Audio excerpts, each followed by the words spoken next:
নমস্কার বন্ধুরা, welcome to Risha বিশ্বাস শর্টস। আজ আমি তোমাদের সঙ্গে শেয়ার করব সন্ধ্যাবেলা কি করলাম এবং কি কিনতে গেলাম। দেখো, অনেক কিছু কিনতে গিয়েছিলাম, সেগুলোই তোমাদের সঙ্গে শেয়ার করব। দেখো, যেহেতু মামাবাড়ি ছিলাম, সন্ধ্যাবেলায় বেরিয়ে পড়েছিলাম বনগাঁতে দুজনে বেরিয়ে প্রথমে চলে গিয়েছিলাম কসমো বাজারে একটু শপিং করতে। দেখো, সব কিছু দেখে শুনে প্রথমে চলে গিয়েছিলাম একটা হুডি কেনার জন্য।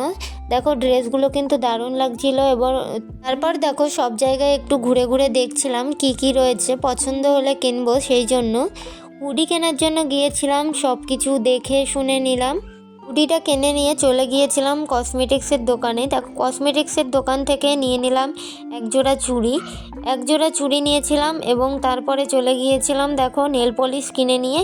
এবার চলে আসলাম মোমোর দোকানে দেখা হলো বোনেদের সঙ্গে, বোন এবং ভাইও ছিল। আমরা চারজনে মিলে কিছুক্ষণ সময় কাটিয়েছিলাম এবং সবাই মিলে মোমো খেয়েছিলাম। ভিডিওটি কেমন লাগছে অবশ্যই কমেন্ট করে জানিও। ভিডিওটি ভালো লাগলে অবশ্যই লাইক কমেন্ট শেয়ার করো এবং চ্যানেলটিকে সাবস্ক্রাইব করো। দুইজনে দেখো একটু সেলফি তুলে নিলাম, নিয়ে দেখো মোমোটা খেয়ে নিলাম।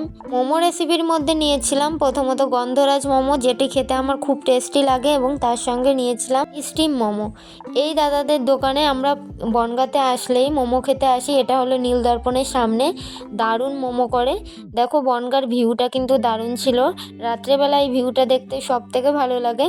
আমরা সবাই মিলে কিছুক্ষণ খাওয়া দাওয়া করে আবার বেরিয়ে পড়বো মামাবাড়ির উদ্দেশ্যে। সবাই মিলে আবার মামাবাড়ি যাব।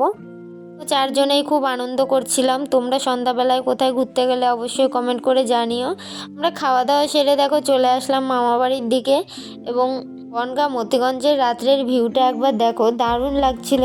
কে বনগাঁ এসছো অবশ্যই কমেন্ট করে জানিও, এবং বনগাঁ কাছাকাছি কাদের বাড়ি রয়েছে অবশ্যই কমেন্ট করো। চলে আসলাম বাটার মোড়ের দিকে। বাটার মোড় হয়ে দেখো ব্রিজ পার করে মামাবাড়ি যেতে হয়। আমার বাড়ি গিয়ে সকলে খেয়ে নিলাম রাত্রের ডিনারে চিকেন। ভিডিওটি কেমন লাগলো অবশ্যই কমেন্ট করে জানিও। সকলে ভালো থেকো, সুস্থ থেকো। ভিডিওটি ভালো লাগলে অবশ্যই লাইক কমেন্ট শেয়ার করো, চ্যানেলটিকে সাবস্ক্রাইব করে পাশে থেকো। সকলে ভালো থেকো, সুস্থ থেকো।